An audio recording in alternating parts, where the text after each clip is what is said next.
don't need a high-end designer or a lot of money to get a luxe look. Be your own interior designer. This is Affordable Interior Design, the podcast. Here's your host, Betsy Helmuth.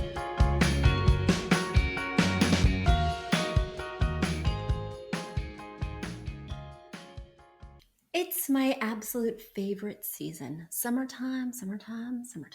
And I am having so much fun. I am trying to squeeze magical moments out of every minute of sunshine. I'm always trying to convince my family, let's eat on the patio. My husband's like, it's too hot. My kids are like, we don't want to carry everything out there. I convince them it's worth it. It's worth it. I got so into the summertime spirit that I was taking Pilates with my Pilates teacher, and she had on this adorable crop top. I am not of the age or of the body type to be wearing a crop top, but I was really inspired. And I said, Elizabeth, where did you get that outfit? Now, keep in mind, this is a woman who does Pilates all day, every day, and I do Pilates twice a month. So I said, Elizabeth, where'd you get that outfit? And she said she got it at Old Navy. So I immediately went online to Old Navy. I got myself a crop top and some jogger, like harem pants. I got the exact Elizabeth look. And that is what I'm currently wearing today. I am wearing this on the airwaves, and I know, yes, I have a YouTube channel, so now you can go see what I'm wearing on YouTube. But I'm telling you this because as I'm recording, I'm sitting in a chair, so you can't see my tummy roll hanging out from under my crop top. But I was just so inspired. I'm hot. I want to wear less clothes. I want to live like I'm 25. Just let me have my $19 crop top dream. And I'll only wear it when recording or dusting my house because I can't take this muffin top on the road. I'll have to do a lot more Pilates to look like Elizabeth. But I'm just saying that, sometimes we fence ourselves in, whether it's our age, our body type, whatever. And I've decided to liberate myself from my personal issues around crop tops and just lean in. What are you leaning into this summer? Iced tea, margaritas, crop tops, harem pants, flip-flops? I want to hear all about it. Send me inspiration, send me questions, affordableinteriordesign.com/podcast. More importantly, I want to hear and see what you're up to, and make sure to spread the word about the podcast. In the summer months, a lot of people, podcasters specifically, take off, right? Because not as many people listen, they're on vacation, they might be out of their normal routine. And so podcasts just don't factor in as much. And so they see the listenership dip and they decide, I'm going to take a much needed break. Not me. I'm podcasting week after week. I'm still working on the design business, teaching in the academy every week, and I need to see the love. So make sure you tell your friends, your family about this podcast so our numbers don't experience the summer slump that is typically inevitable. Yeah, and don't forget to go over to our YouTube channel. Again, you can see the $19 wrinkled Pilates top. Yes. And much, much more. Most importantly, you can see pictures that illustrate the topics we're talking about because interior design is a visual medium. So for years, it has been a struggle to visually paint that picture exclusively. So many of you guys have said, Betsy, we just want to see the picture. Picture is worth 1,000 words, and you're using too many words to show me what's going on. Don't worry, guys. There's a YouTube channel for that. Go to affordableinteriordesign.com/links, and there you'll see the links to the YouTube channel, etc. I also have some very exciting news coming up about rebranding and other things that we're doing. We're changing our name. We're growing and developing. This summer, we've seen a real resurgence in clients, and basically all the COVID slump is over and everybody's back redecorating with a vengeance. So our team has grown from 7 to 11, and I'm really excited to share even more news with you. So that will be coming up next month. In the meanwhile, let's dig into this mailbag, shall we? My first question comes from Derek. Derek is in Denver some of the time, and I guess he's in Palm Springs others of the time. Must be nice. Both places are amazing. So let's hear more about your conundrum, Derek. Hi, Betsy. I've listened to your podcast for over a year, and when I heard about your poop water incident, I had to write in. Oh, thanks, Derek. We have a vacation rental in Palm Springs, California, and last month we found out that the upstairs unit flooded our place with, you guessed it, poop water. Everything the water touched, we have to replace. We are losing carpet, rugs, furniture, etc. The silver lining is that our place was built in the 70s and it did look a bit dated. So we are going to do a whole renovation and insurance will cover a lot of the costs. But trying to manage this from our home in Denver, Colorado is a huge headache. I don't hear a lot on your podcast about Airbnb or rental properties. Since we get rentals based on pictures, we are drawn to dramatic colors or styles. I'm sure that you are aware that Palm Springs is the capital of mid century design, and we want to lean into that. It's a little over the top and it's not what we would do in our own home, but guests love the mid century vibe of our unit. Here is a link to our 2-bedroom, 2-bathroom condo. And guys, if you want to check out this link, you will want to go to our YouTube page. You'll find the link at affordableinteriordesign.com/links. That way you can see all the pictures of Derek's space. Additionally, he is sharing a mood board of his new inspiration that I think will be really cool for you all to check out. So you won't want to miss that. Head over to our YouTube channel and we'll post it all right there. All right, back to the question. We will be getting rid of the laminate flooring and we've decided to go with a polished concrete. We will be replacing the dining area with a burnt orange since the red is not really a mid-century color and we want to tie in the orange living area with the dining area. We're going to do the kitchen ourselves with an IKEA kitchen. We want to do white gloss cabinets and have gold accents throughout.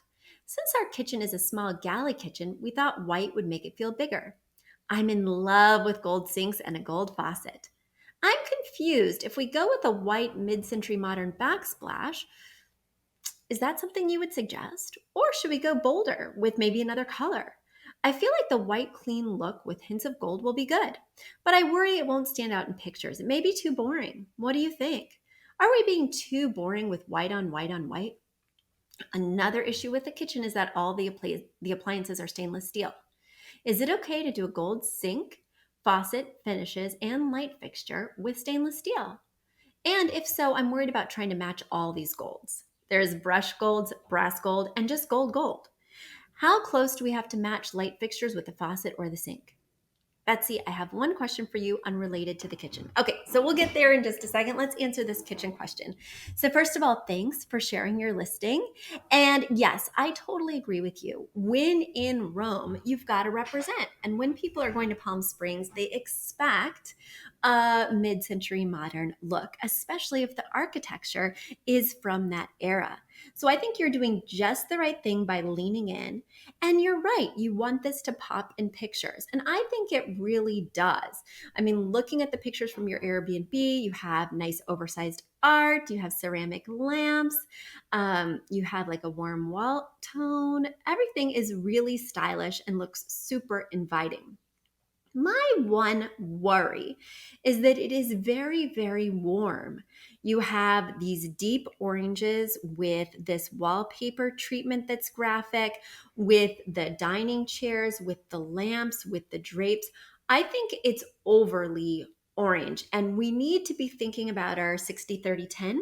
We need to be doing a mix of warm as well as cool. So, right now, I'm only seeing that your accent color is a version of orange. And there are several different types of orange in this room, and there might be some red as well. It's hard to tell from the imagery, but we need to cool this place down. Other than that, I think it looks stylish and quite inviting. Now, you didn't mention anything about the countertops, as I recall in your email. So I do think that you should go with the white IKEA cabinetry because that is one of the more durable finishes for the doors that they offer. Uh, but I think that just keeping the backsplash a white tile is a lost opportunity. I would keep the space really very neutral with maybe a white IKEA cabinet, maybe a new countertop that is kind of a marble effect with some gray striation, and then doing something more exciting with the backsplash because I think that it will help to give it some character.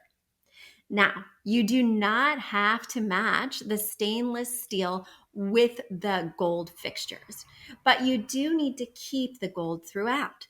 So, looking into the living room, looking at the doors, the hinges, things like that, you'd want to be changing those out for gold as well, because right now I'm seeing that your knobs are in the silver family. I do not mix cool and warm metals, cool being silvers, warms being golds or brasses. I will mix black metals or dark metals, I call them, wrought irons, oil rub bronze, with either the silvers or with the brasses. Now, how stuck are you on these brasses? Because I think it's going to open up quite a few issues. I mean, you're going to have all these brass accents, you're going to have all these brass light fixtures, and then you have silver doorknobs, silver hinges. How much change do you want to make? I would lean into the silver instead, and I would do the silver black combo to give it a little bit more personality. But I think the silver black is going to be a much stronger and much more timeless choice than the brass gold. That's just my 2 cents, Derek. But I love this place. You are making me want to come back to Palm Springs and stay. The last time I came, I stayed at a resort. It was perfectly lovely, but didn't really have much flavor. But it was a true missed opportunity. I booked too late to stay at that Jonathan Adler hotel. I looked into it, but that place books up way in advance, and I was there for a wedding, so my dates were inflexible. But as many of you know, if I dug down to my heart of hearts, my true best self, my personal style is like a mod kind of retro, all things vintage. I love Formica. I love kidney shaped coffee tables. I love over the top graphic wallpaper.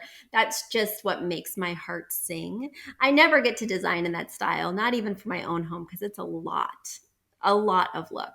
But I love that you're really embracing it. And I think it's so fun in this context, in this town, to, as you say, really lean in. All right, let's get to your next question about mixing the golds and brasses. So, as long as you stick with the warm metals, even though I don't want you doing the warm metals, didn't you hear what I just said a minute ago, Derek? As long as you stick with the warm metal family, I'm fine with you mixing polished, brushed. I do the same thing when I'm dealing with silvers as I want you to do. You know, you have brushed nickel for your handles on the doors. Then it looks like you have some chrome in the bathroom. I mix polished, chrome, pewter, anything in the cool metals family is fair game. Anything in the warm metals family can be mixed, no matter the finish. So that's my 2 cents. Don't get too precious with trying to pick the exact brushed thing that goes with this, that goes with that, because keep in mind, good design is not about being matchy-matchy. It's about picking things that go well together, but didn't come together. We don't want it to look like a kitchen set, right? So use that creativity, but maybe think about something different than gold. All right, let me get to your next question. We are considering getting some fun doors for our bathroom and bedrooms. How do you feel about painting doors black or other colors? Since this is not our permanent home and we come here on vacation, as do our Airbnb guests, we are thinking about painting the doors a bright color. It could be fun. We also want a door that's not basic. Maybe it has some windows with glass that's translucent. You can see in the original picture that one bedroom has bright primary colors. That's a nod to pop art and Warhol. We want to paint that door a bright red. The master bedroom is a nod to Hollywood and stars that lived or visited Palm Springs. We would paint this door and the master bath door black. I think the look would be dramatic. The last door from the hallway is the guest bathroom. We are thinking of going walnut wood with blue tiles in the bathroom, so we're thinking of painting that door blue. What are your thoughts on painting interior doors? Can we get away with it in a vacation rental? Lastly, think of your poop water as necessary fertilizer for the rebirth of your store. We will have to compare pics of our new renovation look with an email with the subject line, "From poop to posh." I love that idea, Derek. You know, I was just thinking about the same thing. I was talking to somebody, I can't remember who, in the height of the coronavirus about building back better.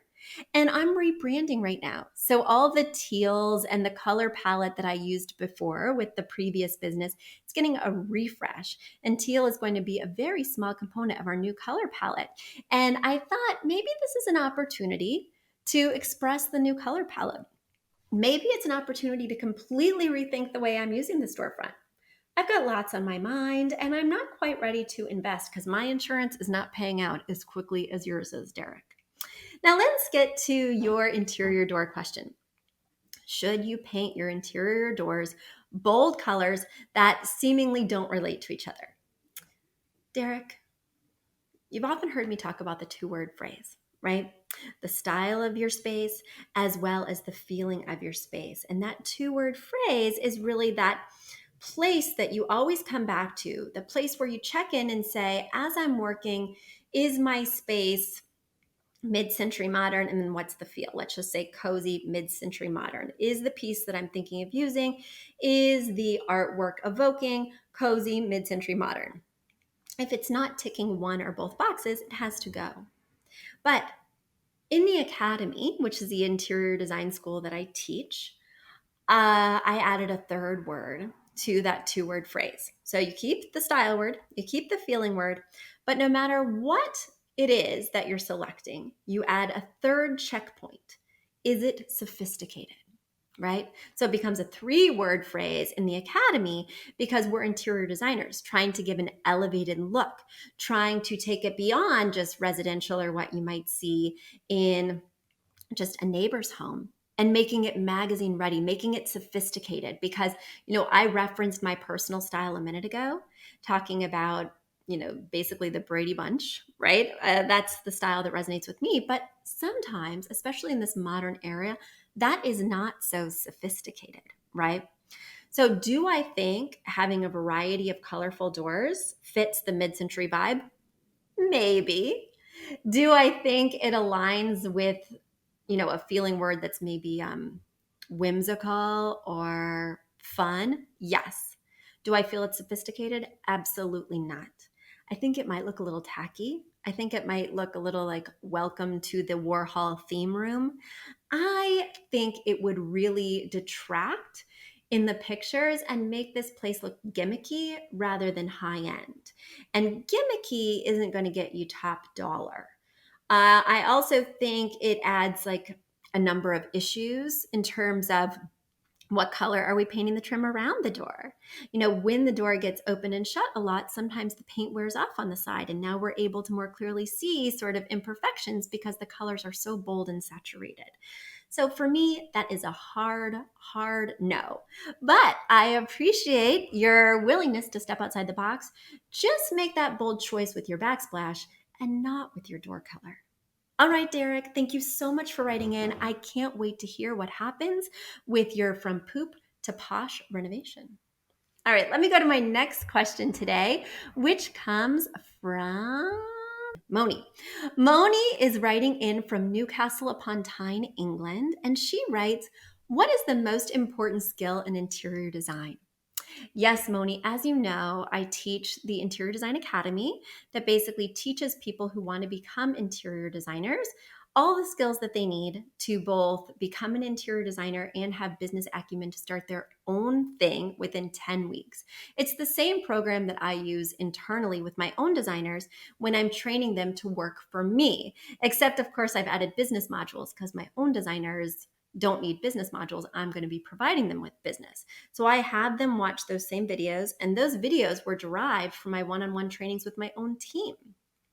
I have lots of thoughts and feelings on what is the most important skill in interior design.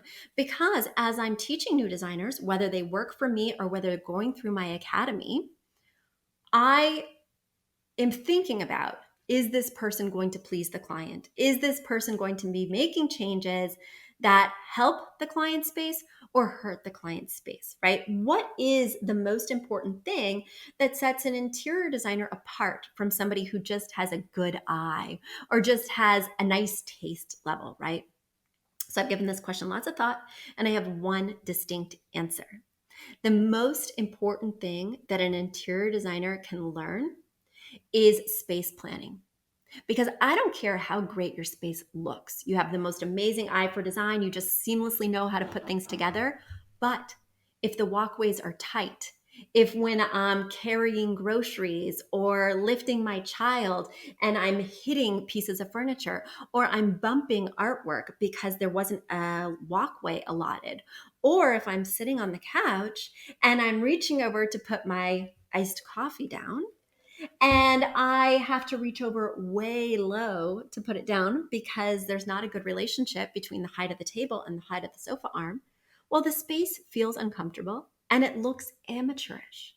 So, the most important thing is space planning. How does the room function? Because the actual choices, the artistic choices of color palette, pattern selection, artwork selection, all of that is subjective. And even if I create the most beautiful space in my mind, I may have a client who hates my choices, just doesn't resonate with them. Maybe it doesn't reflect their personality, or maybe they just don't think it's a good design. But nobody can dispute a good layout. A good layout that flows, that maximizes the room, that reuses pieces in a really seamless way while integrating new pieces that make the room just make sense. That is something that has to be learned. And that is something that brings immense value. Because when a person is buying the right size sectional, even if it's in a color that, I might not have picked, right? When a person is buying the right size coffee table, then they're allowing the right amount of space for you to pull out your dining chair without hitting the wall. The whole room will feel good.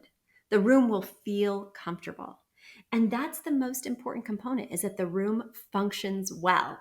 Of course, I want it to look extremely attractive, but if it doesn't have a good layout, it's not a good design, and you're not a good designer.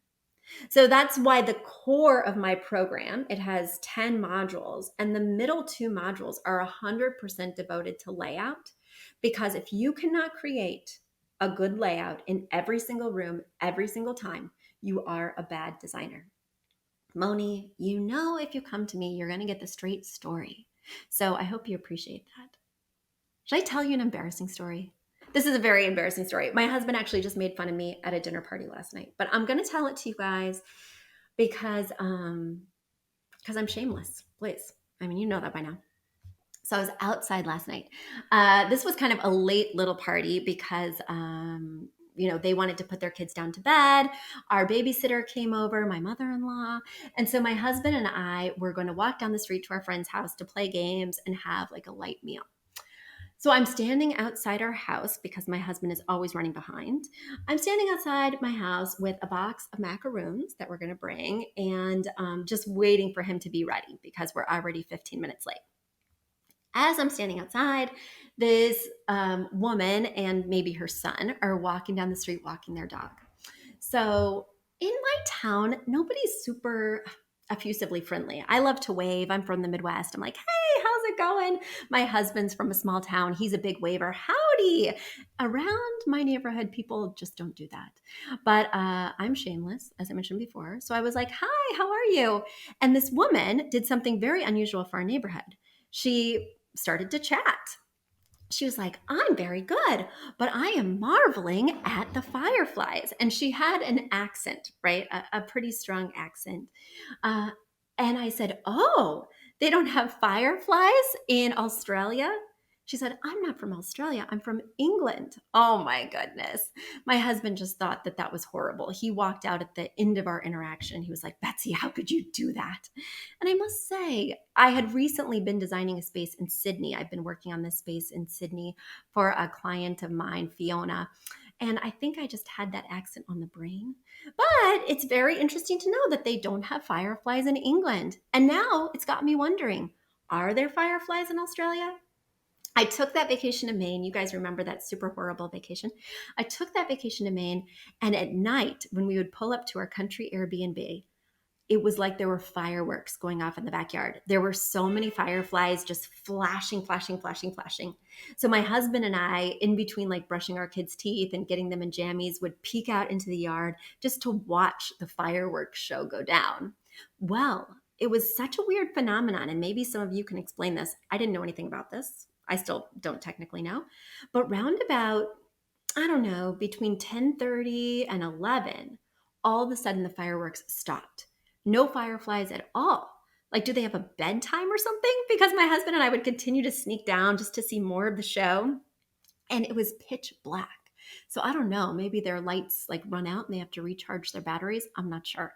If one of you guys knows, if you're an insectologist, please write in. Head over to affordableinteriordesign.com/podcast to set me straight on fireflies and their behavioral patterns. If you're not an insectologist and just have a question for me, please write in affordableinteriordesign.com/podcast. And see, this is why I ask you to tell me where you're from, because you don't want me to mistake you for an Australian if you're from England. Apparently, that's a big no-no, according to my husband.